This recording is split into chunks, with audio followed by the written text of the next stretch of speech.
এই মুহূর্তে পরস্পরের সঙ্গে যুদ্ধ করছে বিশ্বের 16টি দেশ, অথচ উমা মর্তে আসেন শান্তির বার্তা নিয়ে।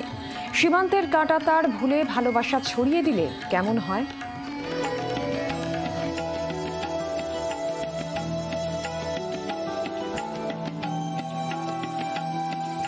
একশো 12 বছরে পা রাখলেও উত্তরের মেগা পুজো শিকদার বাগান সাধারণ দুর্গোৎসব।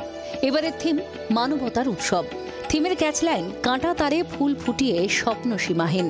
শিল্পী গোপাল পোদ্দার মণ্ডপে যে আবহ রচনা করেছেন তা এক কথায় অনবদ্য এবং অত্যন্ত রঙিন।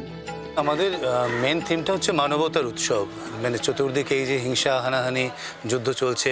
কাউন্সিল অফ ফরেন রিলেশনস বলছে যে 27টা দেশে যুদ্ধ চলছে, তার মধ্যে তো রাশিয়া ইউক্রেন আছে। বিভিন্ন যুদ্ধ চলছে, লোকের মধ্যে অস্থিরতা, একটা অসহিষ্ণুতা বেড়ে গেছে। তো আমরা যেটা করতে চাইছিলাম যে কাটা তার দিয়ে বিভিন্ন রকমের ক্রাফট, আমরা প্রজাপতি বানিয়েছি, ফুল বানিয়েছি, পাখি বানিয়েছি, কাটা তার দিয়ে বিভিন্ন ডিজাইন করেছি।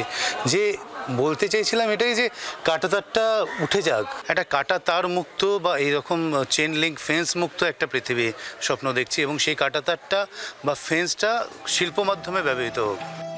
এই সমস্ত রঙই ভালোবাসার, কারণ কাঁটাতারের ফাঁক দিয়ে সুবিশাল এই ভালোবাসার রং ছড়িয়ে পড়েছে এক দেশ থেকে অন্য দেশে। সমস্ত মানুষ মিলে মিশে এক হয়ে কোনো একটা ভালো কাজে ঝাঁপিয়ে পড়ার নামই তো উৎসব। সবাই মিলে আনন্দে মেতে ওঠার নামই তো উৎসব। এই উৎসব মানবতার উৎসব। বিশ্বে এই মুহূর্তে 17টি দেশে যুদ্ধ চলছে। এই যুদ্ধ বিধ্বস্ত দেশগুলির কথা মাথায় রেখে যুদ্ধবিরোধী বার্তা দিয়ে এবারের পুজোয় নিজেদের থিম রচনা করছে শিকদার বাগান সাধারণ দুর্গোৎসব। জি 24 ঘন্টার জন্য ক্যামেরায় দীপের সঙ্গে অয়ন, কলকাতা। বাংলার আওয়াজ, বাঙালির আবেগ, জি 24 ঘন্টা।